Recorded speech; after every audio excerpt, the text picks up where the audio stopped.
नमस्कार साथियों, कैसे हैं सब लोग?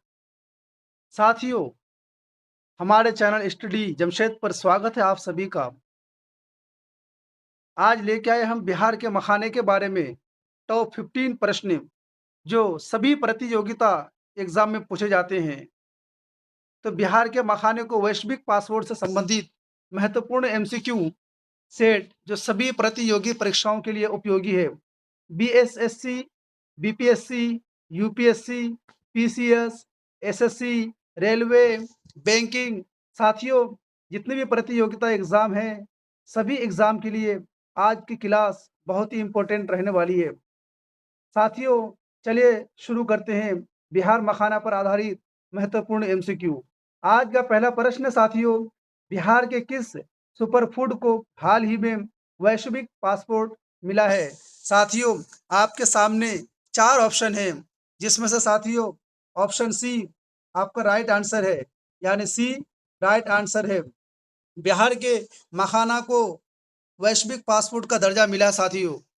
दूसरा प्रश्न है, मखाना को किस वैश्विक कोड प्रणाली के तहत मान्यता मिली है? साथियों, आपके सामने ऑप्शन है चार, जिसमें से आपका करेक्ट आंसर है सी, यानी H harmonised system code. Bihar के मखाना को हार्मोनाइज सिस्टम कोड के तहत प्रणाली के तहत मान्यता मिली है बिहार के मखाना को। तीसरा प्रश्न है, मखाना के लिए मिले 3 विशेष एचएस कोडों में से कौन सा एक कोड यहाँ पर सही है? आपके सामने ऑप्शन है चार, जिसमें से दोस्तों आपका सही और करेक्ट आंसर है ऑप्शन बी, यानी 20081921। ये मखाना का कोड है।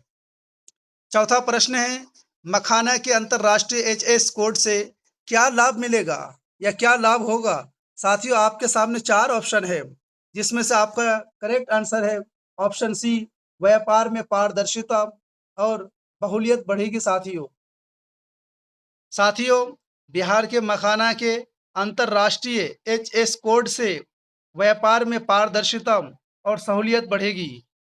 पांचवा प्रश्न है, एचएस कोड प्रणाली का उपयोग किसके लिए किया जाता है? साथियों, आपके सामने चार ऑप्शन है, जिसमें से आपका करेक्ट आंसर है व्यापार, निर्यात, आयात को वर्गीकृत करने के लिए। एच एस कोड प्रणाली का उपयोग व्यापार, निर्यात, आयात को वर्गीकृत करने के लिए साथियों किया जाता है। छठा प्रश्न है, मखाना उत्पादन में प्रमुख जिलों में शामिल नहीं है, यानी दोस्तों किस जिले में मखाना का उत्पादन नहीं है, यानी किस जिले में मखाना पैदावार नहीं है? साथियों, आपके सामने चार ऑप्शन है, जिसमें से आपका सही और करेक्ट आंसर है औरंगाबाद। साथियों, औरंगाबाद में मखाना उत्पादन नहीं होता है, बाकी दरभंगा में होता है, मधुबनी में होता है, सुपौल में होता है और बिहार के पूर्णिया जिले में भी मखाना का उत्पादन होता है। सातवां प्रश्न है, मखाना को किन श्रेणियों में अलग अलग एचएस कोड मिले हैं? आपके सामने साथियों चार ऑप्शन है, जिसमें से सही और करेक्ट आंसर है पॉप मखाना, मखाना बीज, अन्य प्रकार। मखाना को पॉप्ड मखाना, मखाना बीज, अन्य प्रकार के श्रेणी में अलग अलग एचएस कोड मिले हैं, इसलिए इसका सही और करेक्ट आंसर है ऑप्शन बी।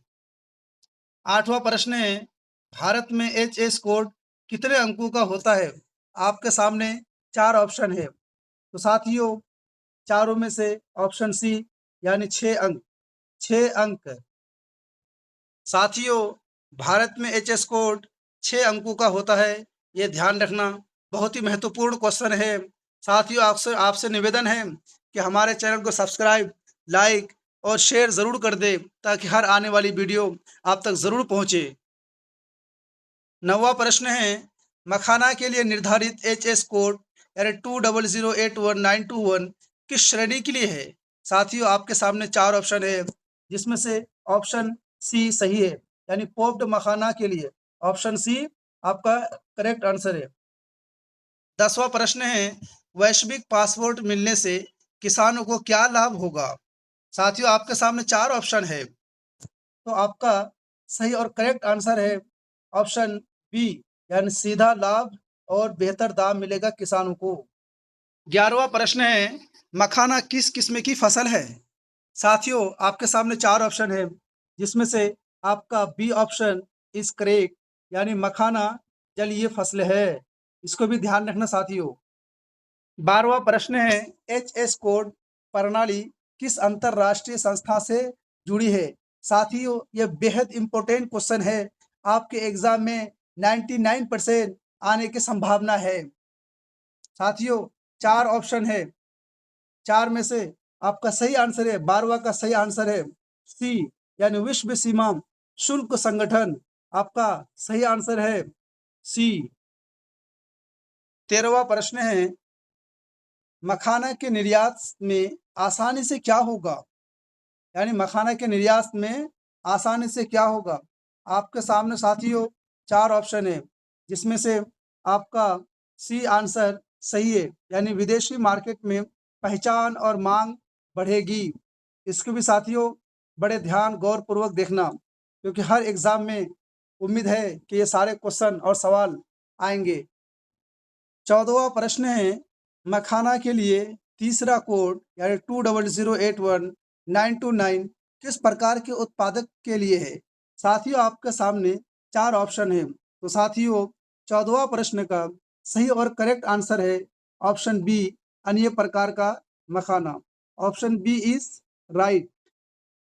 दोस्तों, ये हमारा रहा आज की क्लास का आखिरी और लास्ट प्रश्न है। दोस्तों, 15वां प्रश्न है, मखाना को अंतर्राष्ट्रीय बाजार में अब किस रूप में जाना जाएगा?